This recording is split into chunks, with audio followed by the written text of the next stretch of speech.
Labas rytas visiems, šį sekmadienio rytą pasidarom kavos ir žiūrim.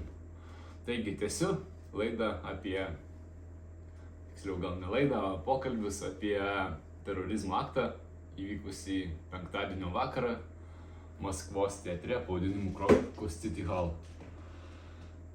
Galvojau, daugiau nerašysiu, bet kadangi jau yra kaip ir sulaikyti užpuolikai, yra kaip ir vos ne visos detalės, bet čia prasideda gražiausi dalykai.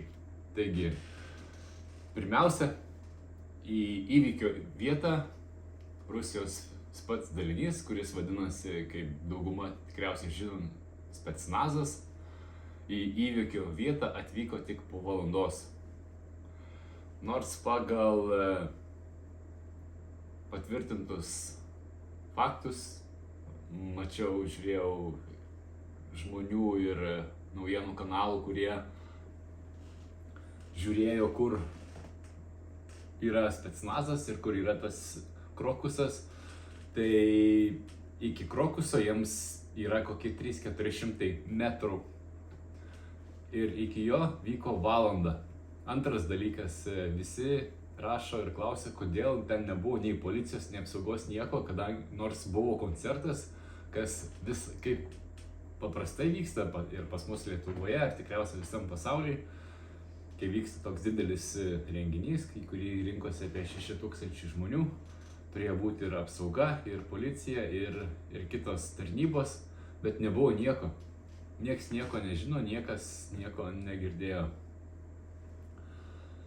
Toliau, 4 sulaikyti žmonės, kurie esą šaudė konkrečiai į žmonės, kurie žudė, kurie visus ten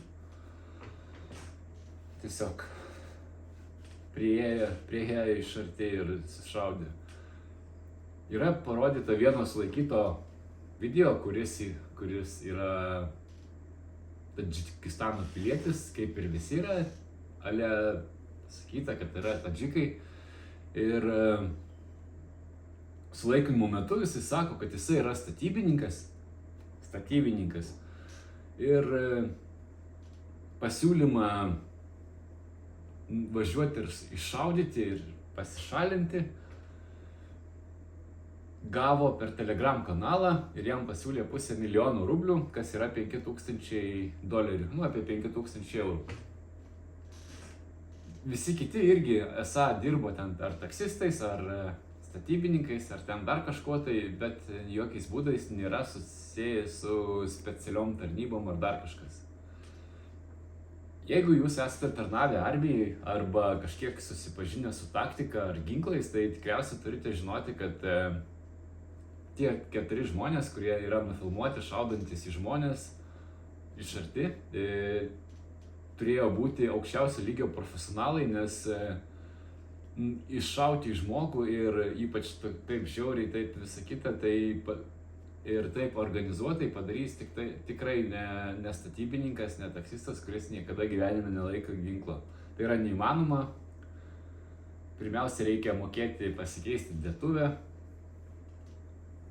užtaisyti Kalašnikovą ir prieiti, šauti, visą kitą.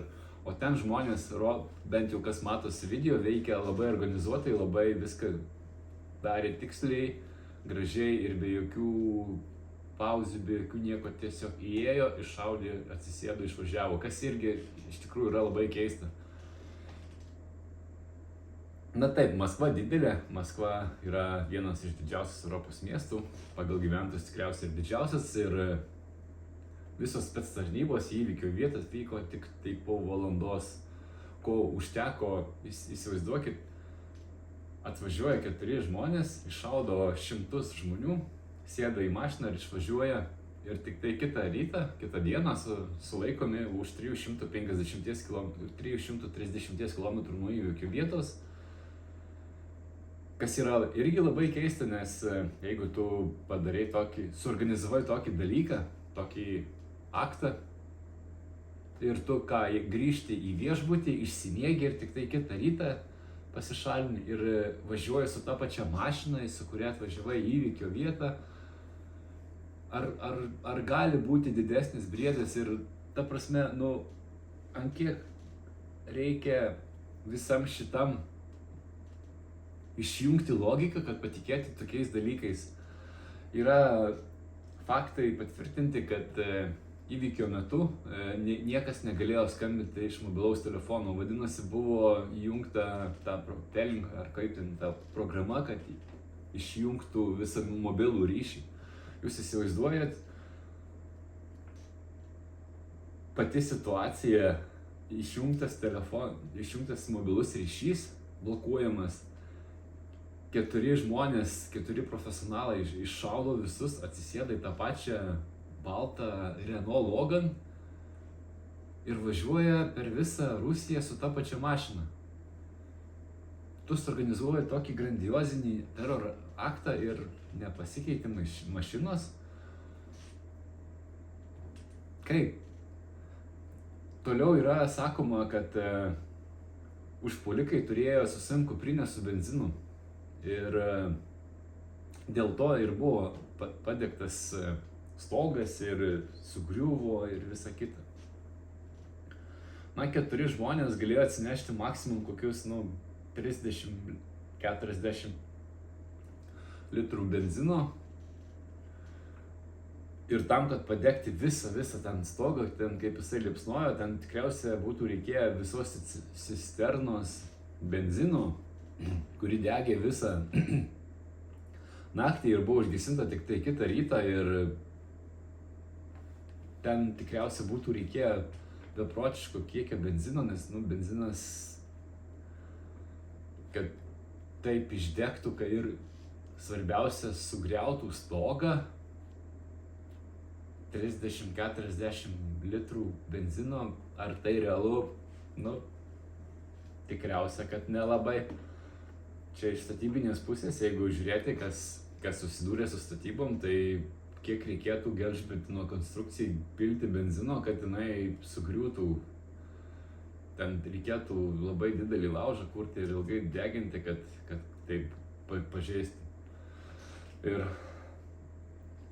tiesiog, jeigu žiūrėsim į visus faktus, tai yra kažkas tai panašu į kažkokią tai pasaką apie tokius dalykus, kurie tiesiog,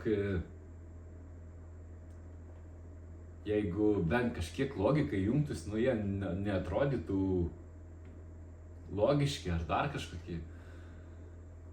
Plius iš karto yra sukuriama versija, kad kadangi tai buvo Briansko srity, kuri, kaip ir kiek mačiau žemėlapiuose, ribojasi su Ukraina, tai buvo pareikšta, kad esą atsitraukimo kelias ir koridorius buvo padarytas jiems pabėgti į Ukrainą, kas irgi iš karto suteikia minčių, kad esą užpuolimą organizavo Ukrainų spec pajėgos.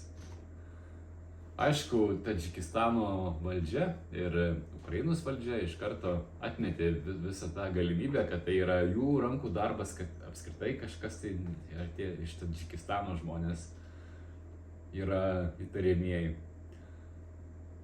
Žmonės, kurie buvo išplatinti, esą tai yra jie teroristai, buvo paskelbti per visus kanalus Rusijai. Ir kas atsitinka, tie žmonės ateina į policijos komisariatus, 2 žmonės buvo apskritai Tadžikistane tuo metu, iš paieškomų, kurie esą buvo užpuolikai. Vienas atėjo į Samaros policijos nuovadą, prisistatė, kad paneigti ir pašalinti, dėl kitų dar neaišku, bet žodžiu, iš 4 žmonių, kurie esą yra vykdytojai, 3 yra prisistatę į policijos komisariatą daugybę kilometrų nuo įvykių vietos ir apskritai nieko nežino ir niekada negirdėjo apie tą dalyką. Tikriausiai yra ruošiama labai didelė mobilizacija, labai didelis puolimas Ukrainai, galbūt netgi energetikos pramonė ar dar kažkas, ar bus dar daugiau civilių aukų ir tiesiog buvo suorganizuotas toks cirkas. Aišku, tragiškas cirkas su daugybė žuvusių žmonių, dabar yra patvirtinta 131 žmogus. Bet paėmus visą situaciją, paėmus visus faktus, paėmus visus dalykus, kurie tinka, sudėjus juos vieną šalia kito, gaunasi, kad tai yra visiškas briedas. Tai tokių dalykų neįmanoma. Žmonės niekada nebuvę spec padaliniuose, nešaudė, ne dar kažką taip organizuotai, išjungtų mobilų ryšį, įeitų, iššaudytų 100 žmonių. Ta prasme, tai yra visiškas briedas, tai yra visiškas kažkoks tai debilizmas ir tikiuosi, kad dauguma žmonių įjungs mąstymą ir supras, kad tai yra Rusijos spectarnybų darbas ir kad tiesiog yra ruošiama kažkas tai didelio, kas susijęs su karu Ukrainoje. Taigi žmonės, išlaikykit šaltą protą, mąstymą, logiškai mąstykit ir tai yra baisu, tragedija, bet tai yra Rusijos darbas. Patys organizavo, dabar bus kažkas kito. Labai greitai apie tai sužinosim ir ačiū, jeigu pažiūrėjote, paspauskite laiką ir ar dislike, ar nežinau, pasirašykite ir žiūrim, kas toliau. Šiaip buvau dingęs iš kanalo, galvojau, kad nerašysiu, bet kadangi atsitiko toks dalykas ir kas man labai įkrito į akis, ypač kai sakė, kad žmonės yra nekvalifikuoti statybininkai ir taksistai, kadangi esu dirbęs su šaudymo reikmenimis, mane tai labai kažkaip užkabino, kad nekvalifikuoti žmonės, kurie nesupranta apie tą visą dalyką, galėtų tokį dalyką atlikti. Tai yra neįmanoma, tai yra tiesiog tas pats, kas, nežinau, kokia, net neįsivaizduoju, koks čia palyginimas turėtų būti, kad tokio lygio, nes tai morališkai ir galbūt galima būtų pagalvoti, jeigu žmonės būtų labai stipriai paveikti narkotikų, nes jeigu kas nors laikėtės leidimą ginklui, tai yra sakoma, kad 95% užpuolimų baigėsi nuo įspėjimo šūvių į orą, o 5% toliau tęsia savo nusikalstamą veiką dėl to, kad būna arba psichiškai, arba kažkaip narkotikų ar alkoholio paveikti. Taigi, o tai faktas tai, kad jeigu žmonės ėjo taip daryti, arba buvo paveikti narkotikų, arba tiesiog aukščiausio lygio profesionalai, bet vis tiek jie turėjo mokėti taip elgtis, mokėjo taip daryti ir judėti, taip kaip jie judėjo, kaip jie ėjo, kaip viskas organizuota, kaip...